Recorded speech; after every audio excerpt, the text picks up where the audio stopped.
When you're revising, it's a good idea to practice different memory techniques to help you learn what you need to learn for your exams. To some extent, the memory technique that you'll choose will depend on your learning style. But none of us need to be too caught up on thinking we just have one learning style. For most of us, we can try different methods out and they'll work better or worse for us depending on our mood, the subject, the circumstances in which we're working. So I'd recommend that you try all of these techniques during your time of revision and see which one works best for you. The first technique is if you like to see things, to learn them. So you like to visualise what it is that you're trying to learn. It's called the method of loci. It's often also called a memory room or a mind palace, very popular with Sherlock Holmes.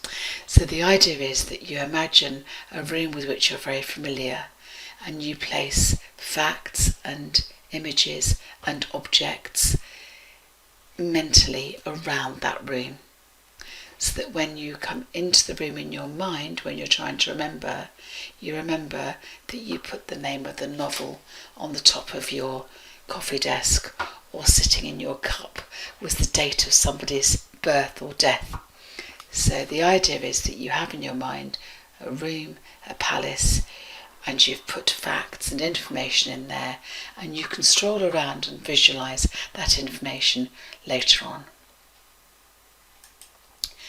Mnemonics are a way of remembering if what you like to do is say things out loud to remind yourself of them. They're quite common, I'm sure you know about this already. So Richard of York gave battle in vain is a way to remember the colours of the rainbow.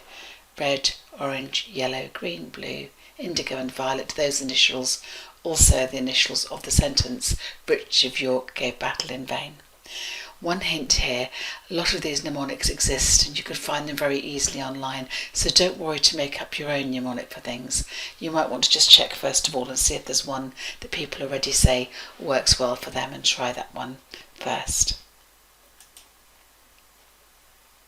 Record and repeat are for those learners who really like to hear things out loud rather than seeing them in front of them, seeing them written down. So you're going to use probably revision notes or maybe revision cards like flashcards to remember information ready for the exams. And if you are the sort of person who likes to hear, this is going to be very limited in how much it will help you. But if you record on a dictaphone or through your phone, if you record the key points that you've got on your notes, the key points on your revision cards, and just keep playing these back to yourself, for you that would be a really good way to remember. And when I say play them back regularly, a good hint here is to play them back at random points in the day. Don't be slavishly following, I've got to listen to everything I've written down and I've recorded for myself. It can be just snippets. Often that's a really good way to remember things. Whole body learning is slightly more complicated. It's for kinesthetic learners, that is learners who really like to be moving around.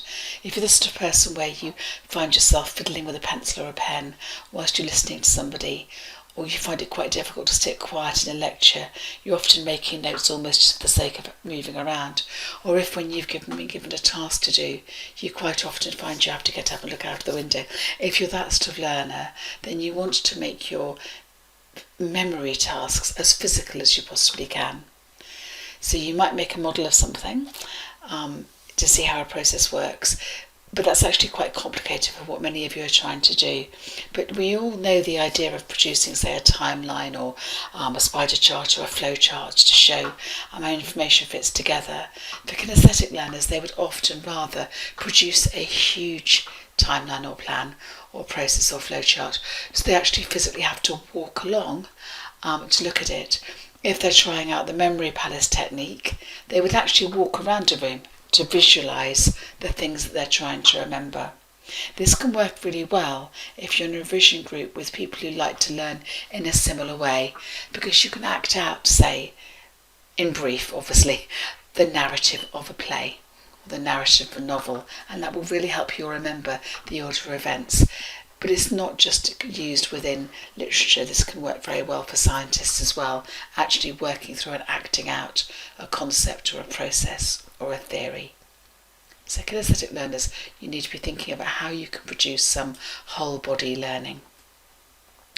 Systems learning is a technique that's really useful if you're the sort of person where you really need to understand logically how things work. So if you need to see the whole picture, you need to see a logical progression of facts. Actually having notes or cards that don't link one to the other will be of limited use to you. So you're much more likely to produce notes and cards where you have areas shaded out to show how that blue area links to that blue area, or maybe you'll put your facts in order of importance, you'll use symbols, you'll use colours to show how things join together. This will work very well for you, and a key hint here is to be flexible about how often you're prepared to change your cards and reorder the information.